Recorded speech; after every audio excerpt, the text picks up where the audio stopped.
I stood near gate 14 with my coat draped over one arm, the heirloom veil clutched tightly in the other, when the message arrived. 5 short words. Cold. Final. Actually, it's just her family. No greeting, no apology, not even a mom. Just that. Like I was a forgotten errand crossed off a list. The terminal noise faded around me. A woman nearby was laughing into her phone, her suitcase swinging against her calf. A child tugged on his mother's sleeve asking for candy. The world moved on, but I didn't. I stared at the screen, willing it to change, willing it to be a mistake. But the little dot that meant he was typing never came back. I didn't cry. I wanted to. My chest felt full of water and glass, something that sloshed and pierced with every breath. But I didn't cry. Instead, I sat down slowly on the metal bench, smoothing my skirt like I had anywhere to be, like dignity hadn't just packed up and flown off without me. I had paid for my ticket myself. No one asked me to, of course. I volunteered, happy to be included, happy to come. I bought a new dress. Not expensive, but neat. Midnight blue with pearl buttons. I packed the veil my mother had worn in 1947 and I in 1972, hoping his bride might find it charming. I had it cleaned, folded in tissue, tied with ribbon. There were also the gifts. A check tucked in an envelope and a locket engraved with their initials. Now all of it sat beside me in a floral suitcase with a worn handle, like some museum exhibit of wasted effort.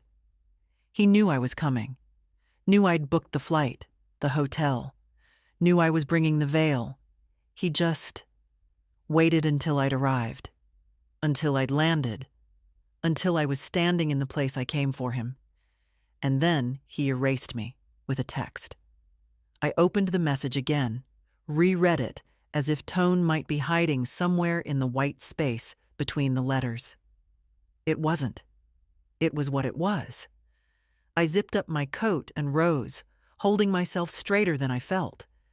Maybe someone was watching. Maybe the universe was. And I was not about to let it see me crumble. The taxi line was short. The driver, a young man with tattoos curling out from under his sleeves, barely looked up when I gave him the name of a hotel I'd picked because it looked clean and quiet. He asked if I was in town for the wedding. I smiled tightly. Not anymore, I said. The ride was silent after that. The city rolled by with its palm trees and perfect skies, nothing like Minnesota. Too bright for a day like this. Too beautiful to fit the hollow I felt inside. At the hotel, I checked in, tipped the bellboy, though I usually never did, and stood in the room for a long time, not moving. The window looked out over a parking lot and a strip mall with a pharmacy and a frozen yogurt shop. Not the view I'd imagined when I'd booked it.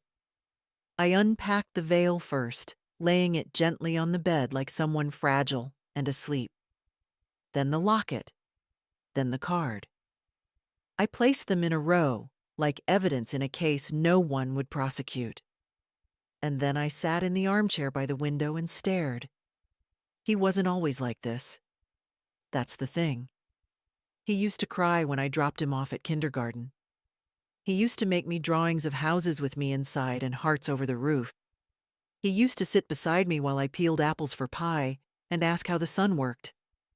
I thought. I don't know what I thought. That weddings were for family. That mothers mattered. That being the one who stayed up with him when he had the measles meant something, even now. That maybe he'd want me to stand behind him that day, quietly, with love. Instead, he erased me. And still, I didn't cry. I sat quietly until the light faded and the neon signs across the street blinked on.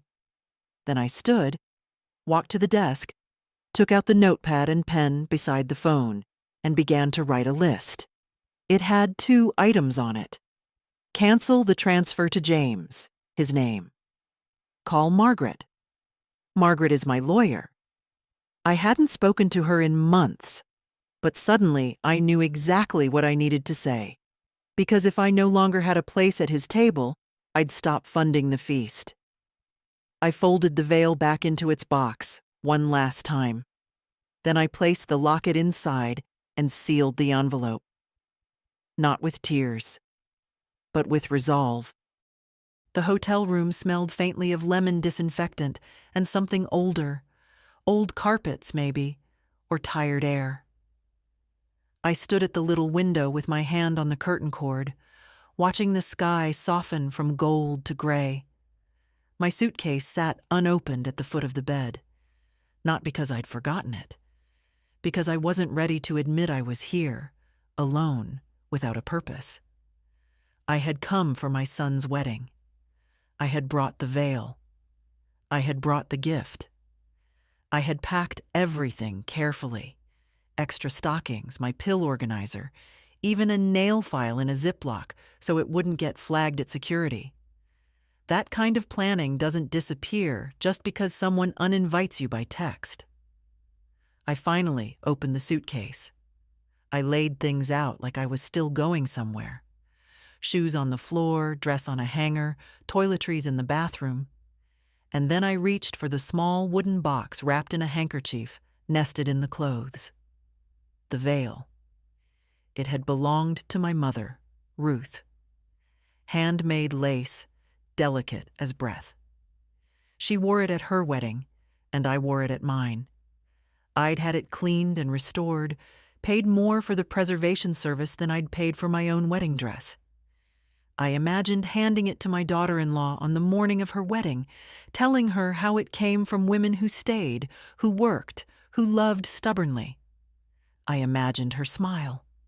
Now I ran my fingers over the fine netting. Too fine for this world, I thought. Too fine for people who send 5-word messages to erase a mother. I put it back in the box. I didn't sleep that night. Not deeply. The bed was too hard, the sheets too white. I lay on my side watching shadows shift on the ceiling, the television silent in the corner. I kept waiting for another message. Some addendum, some explanation. But my phone stayed quiet on the bedside table, screen dark. By morning, I had decided. I called the front desk and asked for the number to a local law office. The man on the phone gave me 3. His voice chipper in that way hotel clerks are trained to be. I thanked him and chose the second number on the list, just because it sounded like the kind of firm that didn't hang up on old women. They could see me that afternoon. I confirmed the time, dressed with care, and packed the veil back into the box one final time. I left it on the desk with a note. Do not disturb. I'll be back. But I didn't take the gift envelope with me. That one went into my purse. I wasn't done deciding what to do with that. The law office was in a beige building next to a dry cleaner.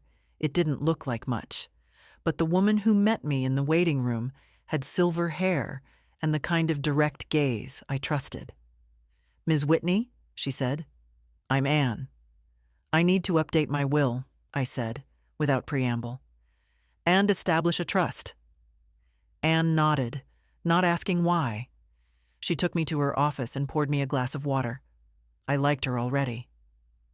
"I want to remove my son, James Whitney, as beneficiary," I said. "Entirely. And I want everything to go to my granddaughter." She raised an eyebrow slightly. "May I ask why?" "Because she's the only one who's never lied to me," I said. "And because I won't leave my life's work to a man who deletes his mother like a spam email." Anne didn't react with surprise or sympathy, just made notes. "Does your granddaughter have a legal guardian?" "She's 18, college freshman, brilliant." "Then it's simple," she said. "We'll draft a will and a living trust. Do you have any specific terms?" "Yes," I said. "She can't touch a penny until she turns 25, unless it's for education, health care, or buying her first home." "Very reasonable." "She's kind," Smart, but she's young. I want to give her help, not ruin her. Anne looked up at me and smiled. You're not ruining anyone, Ms. Whitney. You're restoring balance. It took 2 hours. When I left, I had a folder with copies and a business card. I didn't feel triumphant. I didn't feel anything. Just calm. Like I'd finally stopped waiting for someone else to do the right thing.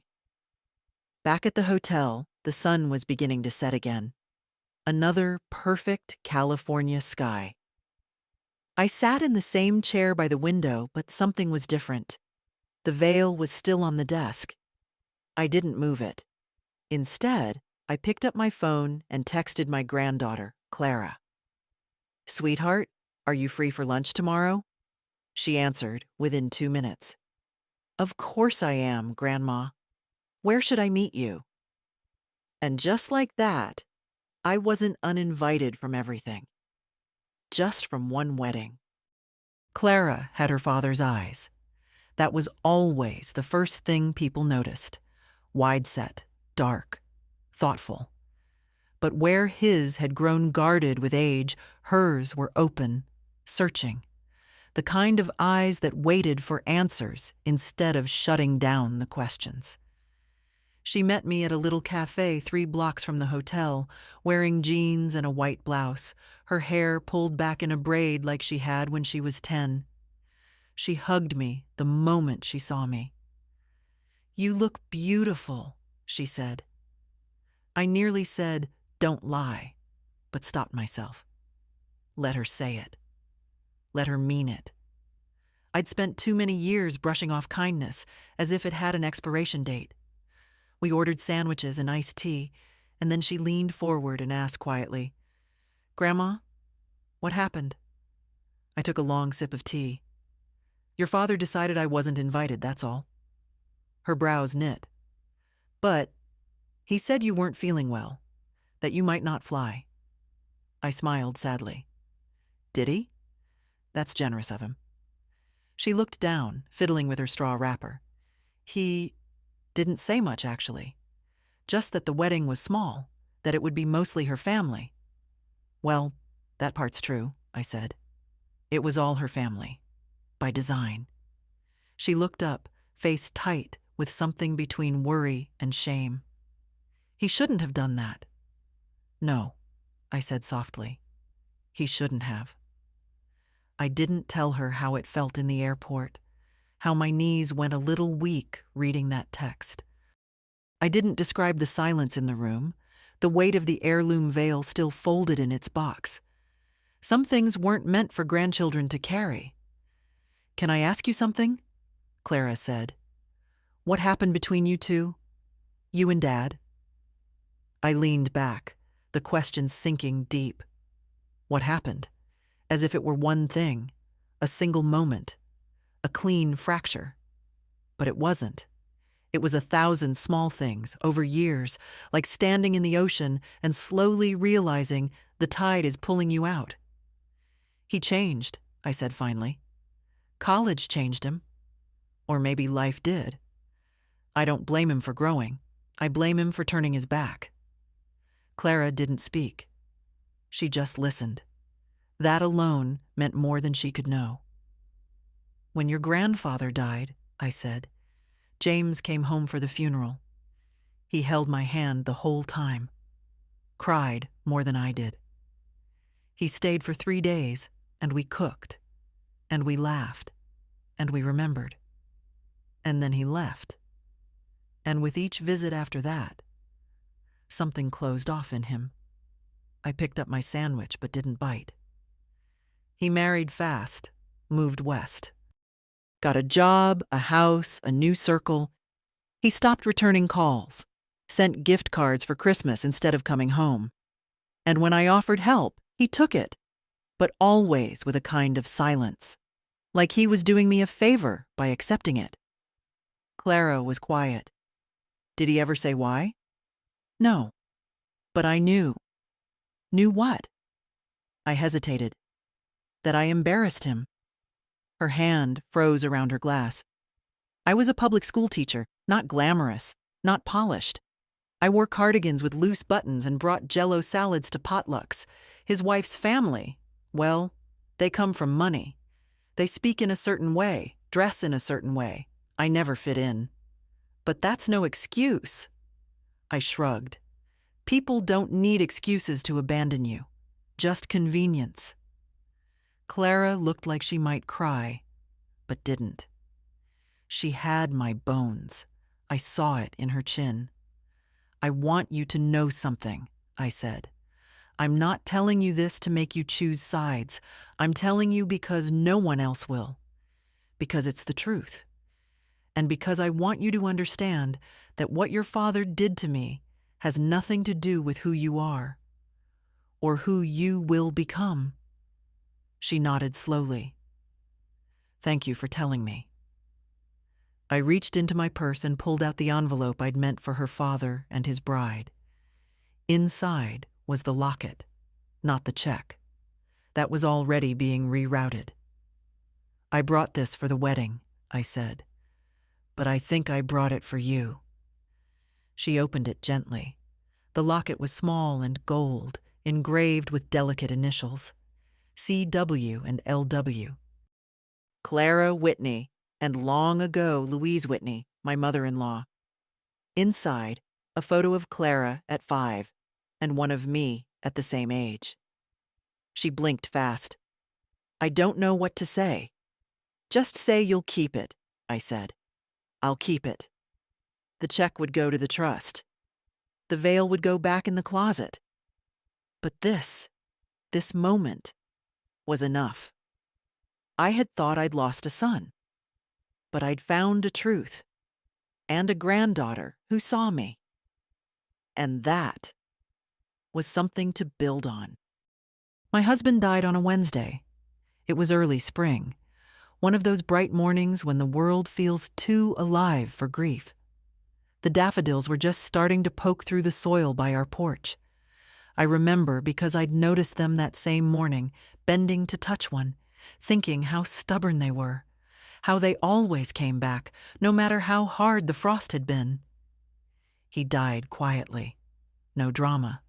No long illness. Just a breath that didn't come back. George Whitney was not a remarkable man if you looked at him through the world's lens. He sold insurance, drove a Dodge, made his coffee too weak. But he loved me with a steadiness that outlasted every disappointment life handed us. When my mother passed, he held my hand for 6 straight hours. When I lost the baby before James, he came home from work and just lay beside me until I slept. We were married for 34 years. Not all of them easy, not all of them kind. But we chose each other again and again, even in the quiet. After the funeral, James stayed for 3 days. He helped clean the garage, sorted old papers, took 2 boxes of his father's things back to the airport. On the last morning, he hugged me long, his chin against my shoulder. "You'll be okay, right?" he asked. I said yes. And he believed me. He left me with the house, the Buick, and a bank account that could last if I was careful. He also left me with silence. A long one. In the beginning, I didn't feel it. I filled the days with school. I was still teaching then, 3rd grade, which meant juice boxes and shoelaces and sticky hands. The noise helped. Children don't leave room for too much thinking. But evenings came, and they were quieter than I'd ever known.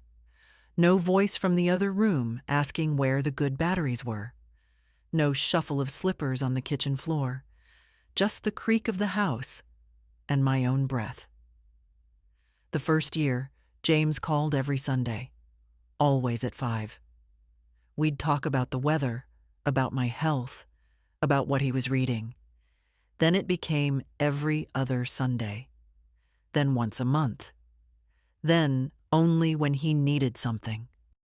There were excuses, of course. Work, travel, the baby. His wife wasn't big on phone calls, he said. She liked structure. She liked space. I gave him space. enough to lose a continent between us.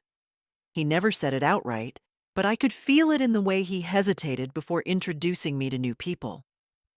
"This is my mom," followed by a pause, a shift of tone. I wasn't elegant enough. My hands were worn. My laugh too loud. I started sending gift cards for Christmas, just to match the tone. I thought it might make things easier. He never complained. But the cards never came with calls. People talk about the loneliness of widowhood like it's something that happens all at once, like a blow to the chest. But for me, it came gradually. After the casseroles stopped. After the neighbors stopped dropping in. After James stopped saying, "Love you," at the end of our calls. It settled in like dust. I never remarried. Never wanted to. George had been the kind of man you only get once. Not flashy, but real. Present. He used to say, "Some men try to be heroes. I'll settle for coming home." And he always did. Right up until he didn't. There were nights, especially in the second year, when I'd wake up and talk to him anyway. Just soft words into the dark. Telling him what James had said, what Clara had drawn, how the furnace was making a new noise. I knew it was silly. But it helped. I think he would have been angry. Not at James exactly, but at how easily a son can forget who taught him to tie his shoes, who cleaned up his throw-up at midnight, who ran after his bike, cheering the first time the training wheels came off. George would have said, "Mary, don't let him treat you like this."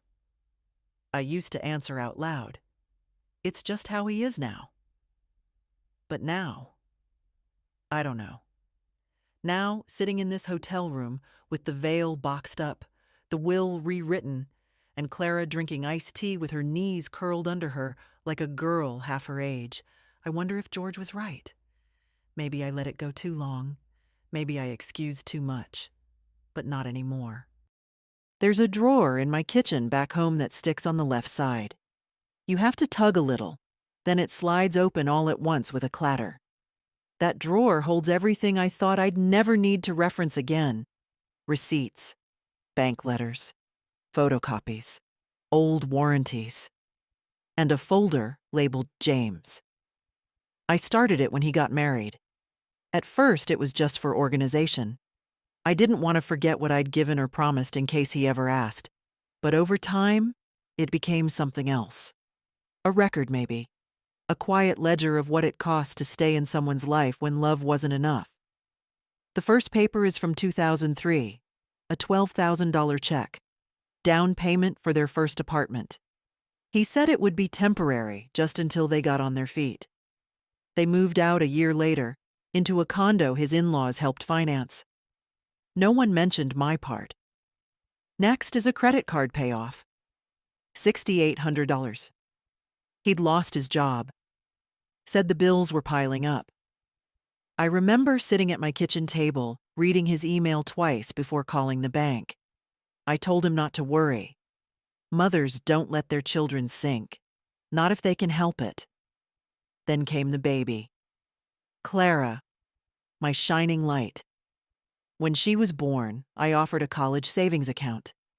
He said it was too early, that they'd set something up on their own. They never did. Instead, the folder holds receipts for diapers, a stroller, a hospital bill that somehow didn't get covered. I sent money for each without asking questions. In 2011, a torn knee ligament. He didn't have enough PTO, he said, and the insurance deductible was high. $2,300. I wired it the same day. In 2015, their car broke down. Not the fancy one his wife drove. The older one for errands. I covered the repairs.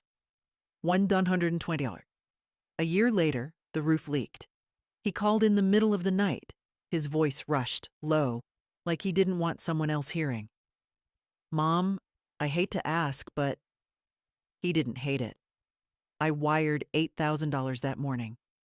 In total, the folder holds records of $57,000 over 20 years, not counting gifts, not counting flights to visit, not counting the groceries I stocked in their kitchen when they were tight that month, not counting the coat I bought Clara every winter until she was 17, not counting the new laptop I mailed when he said hers broke and they couldn't swing it right now. It's not about the money. It never was. If he'd said thank you, if he'd looked me in the eye and called me just to talk, it would have balanced. But somewhere along the way, it stopped being help and became expected. A quiet tax on motherhood. I didn't notice the shift at first. The first 5 years, every dollar felt like a hug from afar. But eventually, the calls came only when something was needed. And the warmth dried up. The gifts went unmentioned. The deposits unacknowledged. Last year, on his birthday, I mailed him a check. Just a gesture. He cashed it the next day. He didn't call. He never did. The last paper in the folder is from 4 months ago. A transfer of $3,000 for incidentals ahead of the wedding. Florals, deposits, whatever she needs, he'd said. I sent it that same afternoon. Of course I did. I was thrilled to be included. Thrilled to be invited. Funny, isn't it? How much I paid to be disinvited.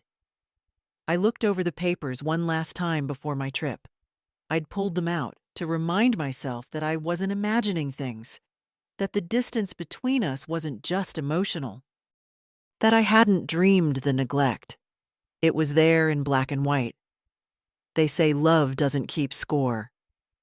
Maybe it shouldn't, but dignity does. That first night in the hotel was the longest one I'd had in years, longer than the night George died, longer than the night Clara was born and no one thought to call. The air conditioner buzzed quietly, and the glow of the television cast shadows on the wall, even though I hadn't turned it on. I couldn't bring myself to. The silence felt more honest. I'd unpacked everything, though there was no point. The dress I'd brought hung limply in the closet, untouched. Simple, navy, with a little lace at the collar. I'd picked it because it reminded me of something my mother once wore. Modest, elegant, timeless. It was supposed to be the dress I watched my son marry in. Now it looked like a garment abandoned at a thrift store. The veil lay boxed beside the bed. I couldn't bring myself to put it back in the suitcase. It deserved more than zippers and nylon linings. It had survived generations, and I had brought it here with hope. I made myself a cup of tea using the tiny coffee maker in the corner, the kind of tea that tastes like cardboard and regret. I sat by the window, the cup warm in my hands, watching the cars move in and out of the parking lot below. Somewhere out there, perhaps only a few miles away, my son was laughing, probably finishing his rehearsal dinner, surrounded by people in cocktail dresses and linen shirts, drinking wine paid for by someone else. I wondered if he thought about me at all, if he felt the absence, or if he was relieved. That was the cruelest part, not the exclusion itself, but the possibility that it hadn't even hurt him to do it. I looked at my phone. No new messages, no call to explain, no apology. Just that one 5-word dismissal hours ago. Still there, still unread, still permanent. I opened a blank note on the screen. I started to type. Dear James. Then stopped. What could I say that I hadn't already tried to show? I loved him. I raised him. I never asked for much. And still, he pulled away. Instead, I opened the photo gallery. Scrolled through old pictures. Him in kindergarten, tooth missing, face lit up with mischief. Him at 12, in a scout uniform, saluting crookedly. Him holding Clara in the hospital, pride and fear warring on his young face. And then, fewer photos, longer gaps, fewer smiles meant for me. I didn't cry. I expected I would, but the tears didn't come. It wasn't sorrow I felt. It was something deeper, heavier, a kind of quiet realization that maybe this wasn't a sudden cruelty, but the final confirmation of a slow departure. And then something happened. Somewhere around midnight, as I sat in that stiff chair in the strange room, I felt a shift. It was small, not loud, not brave, just a quiet thought. Maybe this was a blessing. If I hadn't come, I might have gone another year pretending things were fine, sending money, waiting for phone calls that didn't come. Maybe this cruel, sharp moment was the clarity I needed. Because something inside me had started to whisper what George might have said if he were here.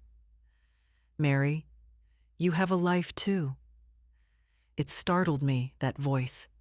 So calm, so clear. I poured the cold tea down the sink and washed the mug. I pulled the extra blanket out of the closet and folded it neatly at the foot of the bed. I brushed my teeth, changed into my nightgown, and smoothed out the comforter with both hands like I used to at home. And then I crawled into bed alone, not because I was forgotten, but because I had remembered something. I belonged to myself. I always had. And if no one else would honor that, then I would. Clara called me the next morning.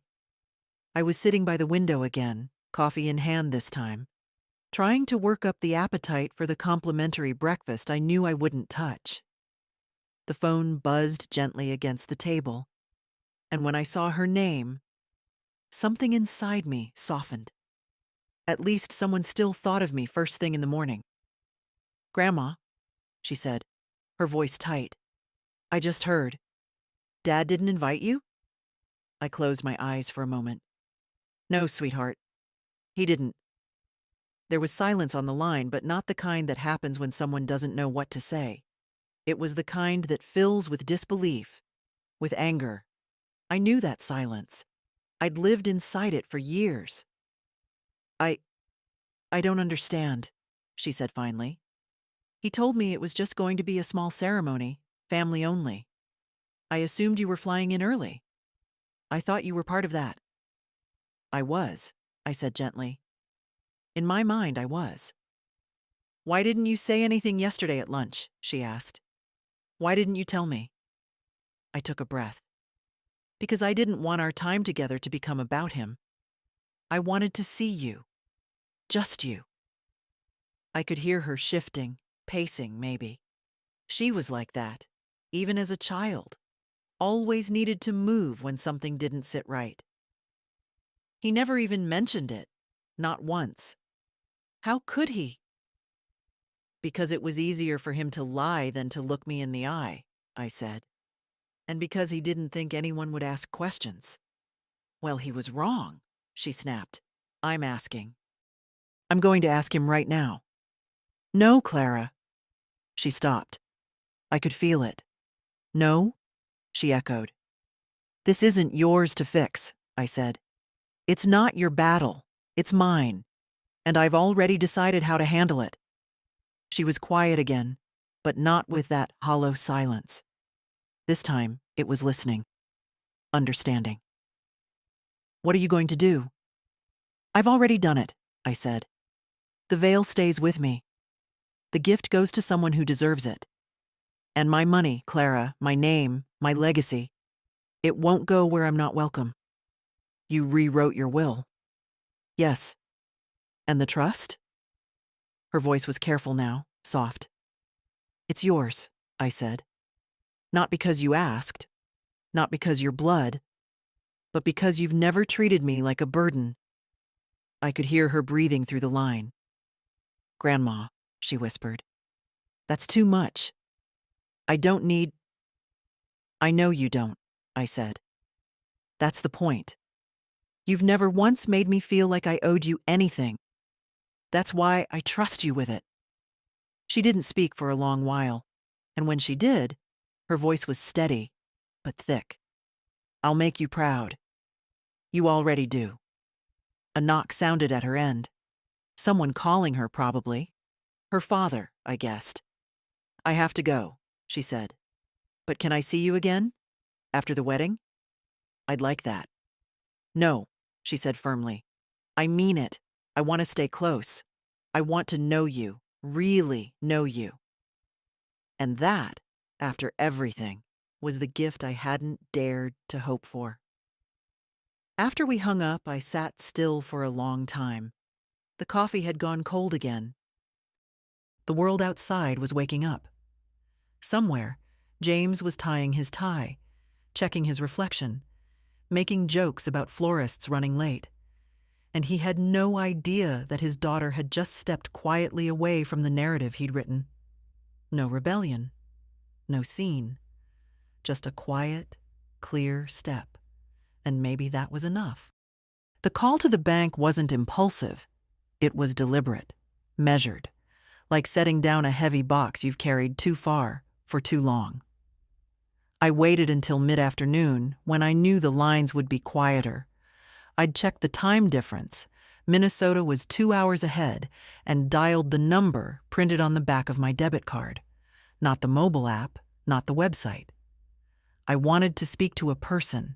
I wanted to hear it said aloud. "Thank you for calling Northern Prairie Bank," the woman chirped. "This is Rachel. How can I assist you today?" "My name is Mary Whitney," I said. "I need to review and cancel all scheduled external transfers from my accounts, and I want to revoke a linked authorization." There was a short pause. I could hear her typing. "Certainly, Mrs. Whitney. I'll just need to verify a few details before we begin." I answered her questions without hesitation. Birth date. Last 4 digits. My childhood pet's name. Samson. A Labrador, loyal to the end, unlike some. Once I was verified, her tone shifted slightly, more respectful. "I see there are currently 3 scheduled recurring transfers. One to a James Whitney, monthly, for $850. One quarterly for $2,000 labeled household support, and one annual disbursement of $5,000 set for next month. I want them all canceled," I said. "Permanently?" "Yes, and I'd like to revoke any access he has to view or request changes to my account." Rachel hesitated. "He's listed as a secondary contact on your online banking, with permissions to initiate but not finalize transfers. We can remove that access immediately." "Do it." She typed again. "Done." "May I ask, just for our records, should we mark this as fraud, family reassignment, or personal change of circumstances?" "Call it clarity," I said. Silence. Then quietly, "Understood." I asked her to email me the updated confirmation, and she did so within minutes. I read every line, every canceled dollar, every severed link. There it was. Tangible. Real. For 20 years, I had subsidized his life like a silent investor in a company that never listed me on the board. Rent, bills, emergencies that turned into patterns. I did it because I was his mother, because I thought that's what love meant. But it's not love when only one person shows up. It's not family when the calls come only with conditions. And I'm not an ATM. That night, I took out the folder labeled James from my suitcase.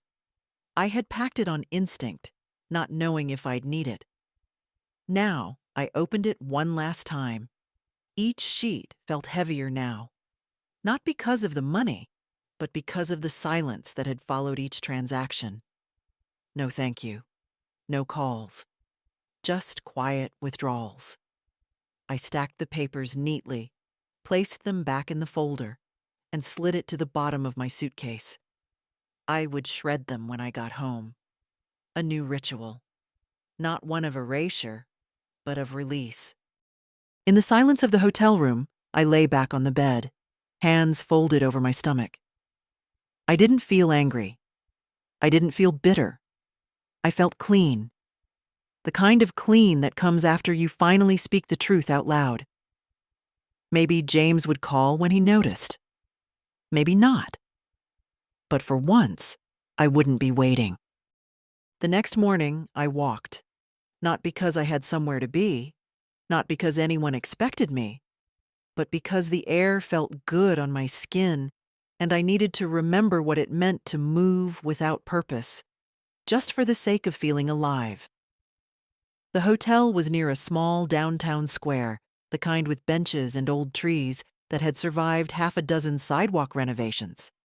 I passed a bookstore with a wooden sign that creaked gently in the breeze. A woman my age was arranging paperbacks in the window, humming to herself. Across the street, a little boy tugged at his father's hand, pointing at something in the bakery window. The father bent down, nodded, laughed. They walked in together. I stood watching them longer than I meant to. Years ago, that had been me and James. A cold day in Minneapolis, a coffee shop on Hennepin Avenue. He was 4, wanted a cinnamon roll bigger than his face. I said no. He pouted. I caved. He licked the frosting first, and we both laughed when it stuck to his nose. I hadn't thought about that moment in years. The ache surprised me, not because it was painful, but because it wasn't. It was warm, a good memory, untainted. There were so many of them, scattered like pennies I'd forgotten I'd dropped. We'd had good years, before college, before pride, before the world started measuring people by polish and pocketbook. Maybe that was the hardest part, knowing the love had been real once, that it had eroded not because of hate, but because of distance and neglect. Like a house left unattended until the roof buckles and no one remembers how to fix it. I turned down a side street with blooming jacarandas. Their petals fell like violet confetti on the sidewalk. I picked one up, held it between my fingers. So fragile, so persistent. I passed a bridal shop. The mannequins wore gowns heavy with beading and illusion sleeves. In the center, a young woman in a pale green dress was adjusting the train of another, pinning the back. I watched through the glass. She wasn't my daughter-in-law, and that wasn't my veil. But for a moment, I let myself pretend. In another world, maybe I had helped her pick it. Maybe I'd sat in a chair in that same shop, clasping my hands in my lap, blinking back tears as she turned toward the mirror. Maybe she'd reached for me. Maybe she'd said, "Thank you for raising him. But we don't get to live in the maybes. We live in the day after." And in that day, I walked on. A bench under a tree called to me, and I sat down. Birds darted between branches overhead. A little girl ran by with a helium balloon, her grandfather trailing behind. He smiled at me, the kind of smile older people share with each other without needing names. A quiet, "I see you." I saw him too. The wind picked up a little, carrying the scent of bread from the bakery. My stomach growled, finally catching up to my freedom. I stood, dusted off my coat, and walked back toward town. I stopped in that bakery, bought a cinnamon roll. I told the woman behind the counter, "Make sure it's got too much frosting." She laughed. Back in the square, I sat again and ate slowly, tearing off pieces, watching the world pass by. No one knew me here. No one expected anything. And yet, for the first time in days, maybe years, I felt more seen than I had at any family gathering. Sometimes dignity doesn't come with grand statements or door-slamming ultimatums. Sometimes it's a woman eating a cinnamon roll on a bench, savoring her own company, while her bank account breathes free and her heart finally beats without apology. The law office was quiet, tucked above a real estate agency in a 2-story building with green trim and peeling paint. No reception desk, just a brass plaque on the door. Chambers and Reed, attorneys at law. The kind of place that didn't waste money on appearance, and I liked that. Anne opened the door herself.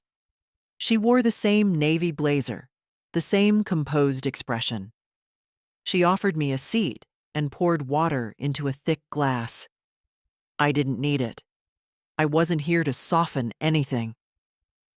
"I've reviewed the documents you signed last time," she said, placing a neat stack of papers in front of me.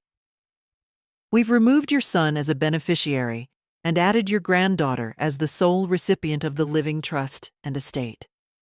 I nodded. "Good." "Would you like to include a letter of intent?" she asked.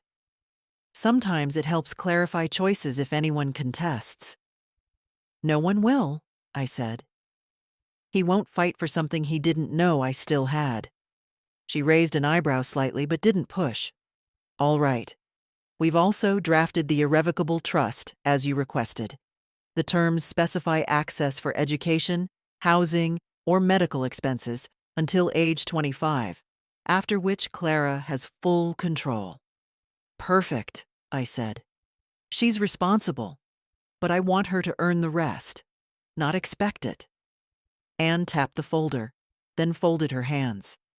"Would you like to include a clause preventing James from contesting or attempting to access the trust?" "Yes." "Done." The pen in my hand felt heavier than I remembered. Signing those papers wasn't hard. It wasn't even sad. It felt like writing a final chapter that had been waiting, half finished, for years. I signed each line, my name steady and sure. M. Whitney. Again. Again. When it was over, Anne gathered the papers and sealed them in a blue envelope. "Would you like me to notify your son?" she asked. I thought about it. "No," I said. "Let the silence speak." She slid the envelope into a drawer.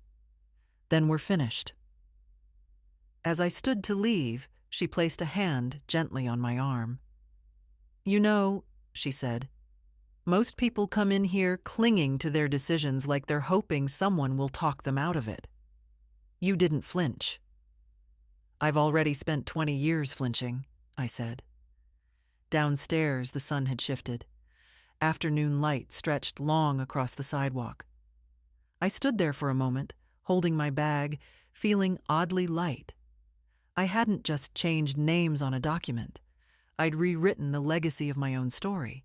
James would be fine. He always was. His wife had family money. They'd navigate the mortgages and expenses. Maybe he'd be angry. Maybe not. But I wasn't afraid of that anymore. I hailed a cab. The driver glanced at me in the rearview mirror. "Anywhere in particular?" "Back to the hotel," I said. "I have a cinnamon roll waiting." He laughed. And for once I did too. I didn't want to write him anything. That was the truth. There was something satisfying about silence. Letting absence do the work. Letting unanswered questions hang in the air like smoke that never clears. But silence, I've learned, can also be cowardice. And I wasn't afraid of James. Not anymore. So that night, after the sun dipped behind the low line of shops across the street, I sat at the little desk in my hotel room, pulled out the hotel stationery, cream-colored with a faint blue border, and uncapped a black pen. Not a text, not an email, ink on paper. I started with his name. James, not Jimmy, not sweetheart, not the name I whispered over crib rails when he was teething. Just James. The man. The son who had made a decision and now would hear mine. I paused, then wrote. "I arrived Thursday, as planned. I brought the veil, the gift, and the dress you'll never see. I sat at gate 14 with a suitcase full of history and hope, and I received your message just before baggage claim. 5 words. Actually, it's just her family." I waited. I thought perhaps it was a mistake, that you would follow it with another. "I'm sorry. We'll figure it out. Please still come." But nothing came. So I made my own plan. I stayed in a hotel. I walked the city. I watched strangers be kind to each other. I ate a cinnamon roll alone on a bench and felt more dignity than I have in years. I thought about what it means to be a mother. I thought about what I gave you, my time, my body, my money, my stories. I remembered staying up all night with you during fevers, making birthday cakes shaped like dinosaurs, driving to spelling bees and soccer games and piano lessons. You were never unloved. You were never unsupported. And yet, somewhere along the way, you decided that I no longer fit the image you wanted, that I was too plain, too small town, too much like where you came from, and not enough like where you were going. I don't begrudge you your success. I wanted you to have everything. But I never expected that in giving you that freedom, I would lose my place in your life entirely. I wasn't angry when you sent the message. I was empty. And then surprisingly, I felt relieved. Because finally, I had permission to stop waiting, to stop sending checks and quiet love and photos that went unreturned, to stop wondering what I had done wrong. It wasn't what I did. It's what you chose. You chose not to invite your mother to your wedding. Not out of cruelty, perhaps, but out of discomfort. You didn't want to explain me. You didn't want to fold me into your curated life. So I will not be folded. Instead, I've opened something new. I've canceled all future transfers and removed your access to my accounts. I've rewritten my will. Clara is now the sole beneficiary of my estate. Not because I want to punish you, but because she has never pretended I don't exist. She met me at a cafe and asked what happened. She listened. She stayed. She cared. You used to be that boy. Maybe one day you'll want to find him again. If you do, I won't slam the door. But I won't stand in the doorway either, holding a tray of forgiveness for someone who hasn't asked. Your absence at your own wedding may not have looked like a chair left empty, but it was. Mine. And now that I've filled it, with my own self, my own voice, I'm not giving it back. I wish you peace, and I wish you honesty. The kind that starts when you look in the mirror and ask, what did I choose? Love, because I never stopped. Mom, I read it twice before folding it. No rage, no theatrics, just truth, weighty and clear. I slipped it into an envelope, wrote his name on the front, and left it on the corner of the desk. Not for mailing, not yet. But it existed now, like a stone placed gently on a grave, not to mark a death, but to say, I came, I remembered, and now I can walk on.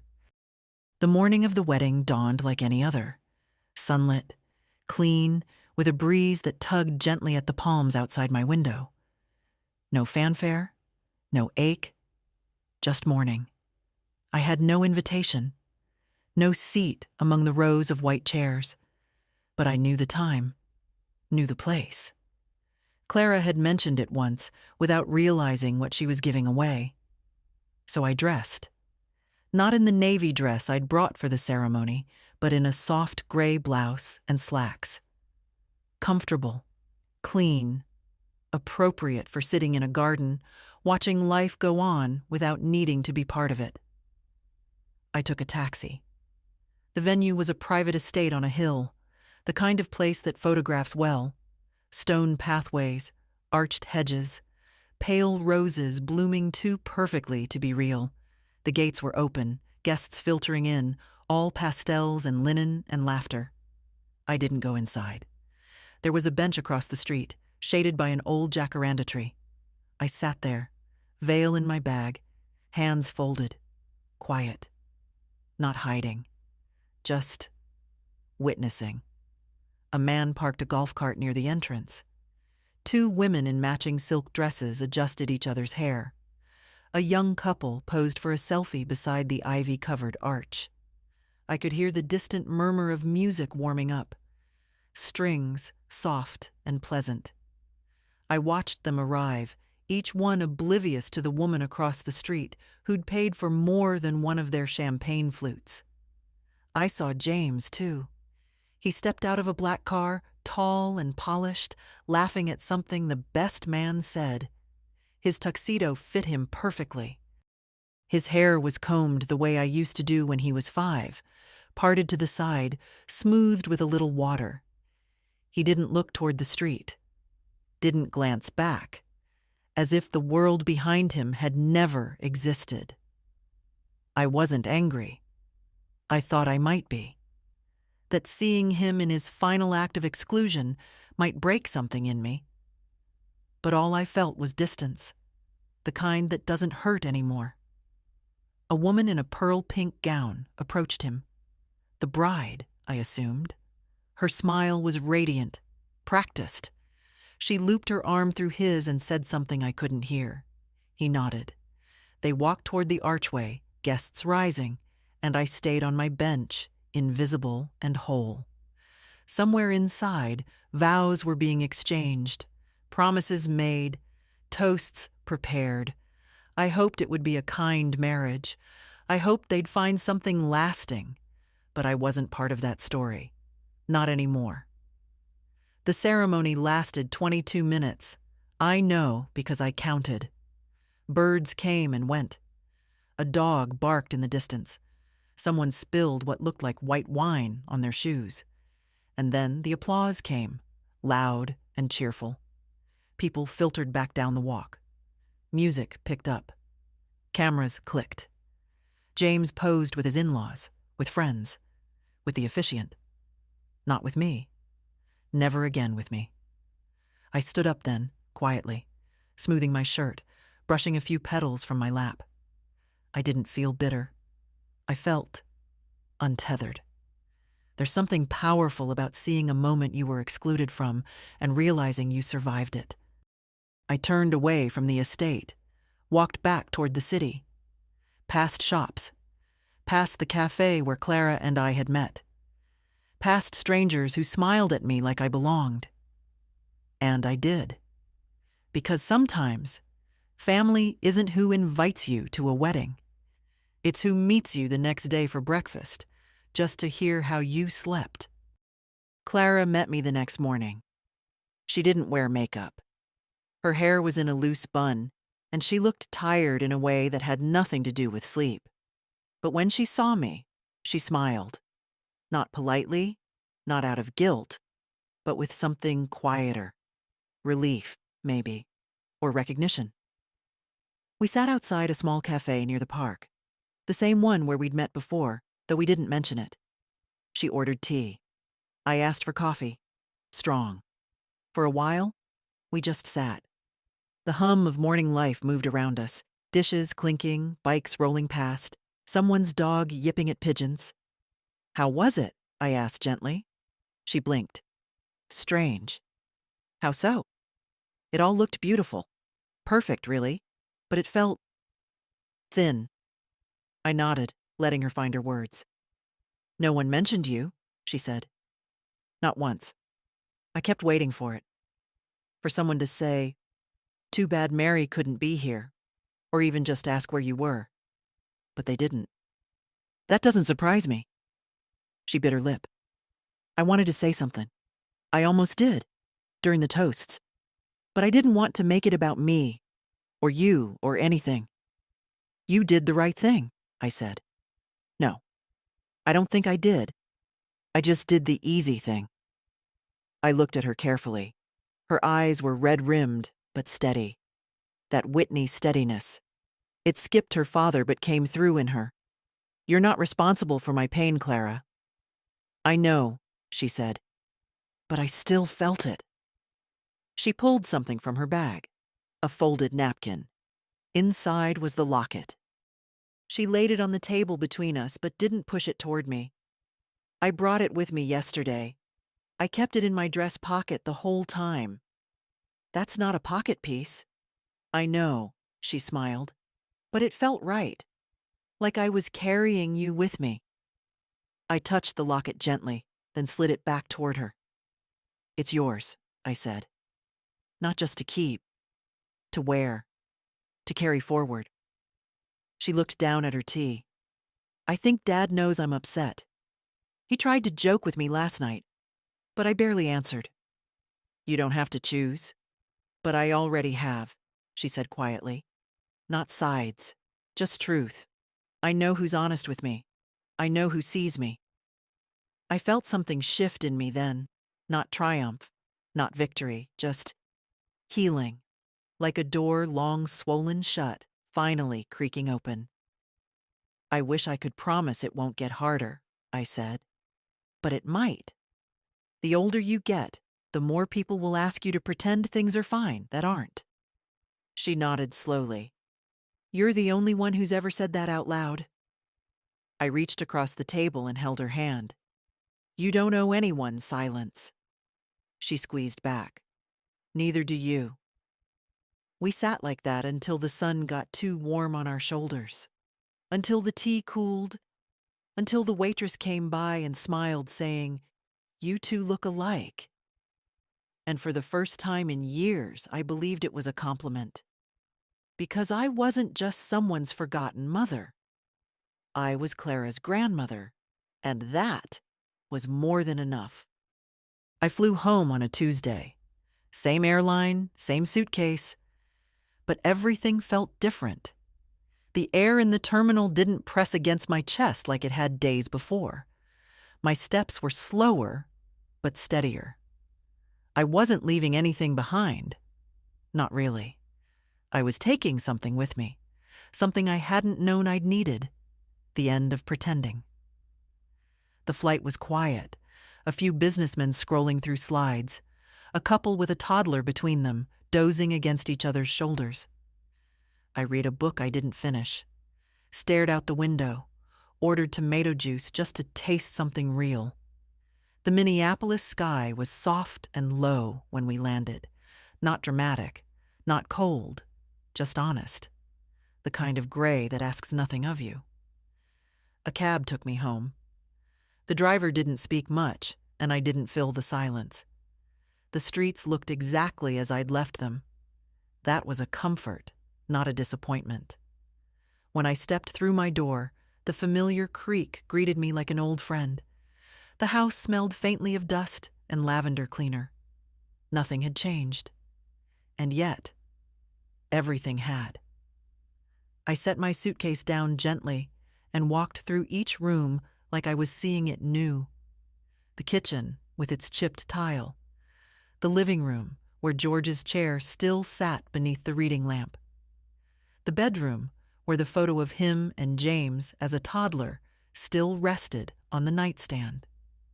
I didn't touch it. Didn't turn it down. I just let it be what it was. A moment caught in time, not erased by what came after. I made myself tea. Not hotel tea. My tea. Chamomile and mint, with a spoonful of honey and the mug that said, World's Okayest Mom. A joke gift from Clara when she was 12. I sat in my chair by the window and watched the late afternoon light settle on the porch. The daffodils had opened fully now, yellow and defiant. I didn't cry. I thought maybe I would. That coming home would unlock the tears I hadn't allowed, but instead, I felt calm, clean. The way a room feels after you've finally pulled the old rug and seen the floor beneath it. Later, I went to the drawer. The one that sticks on the left.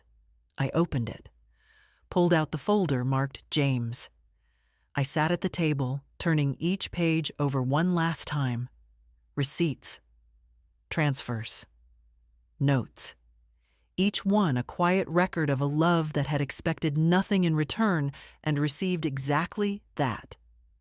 I took the shredder from the hallway closet.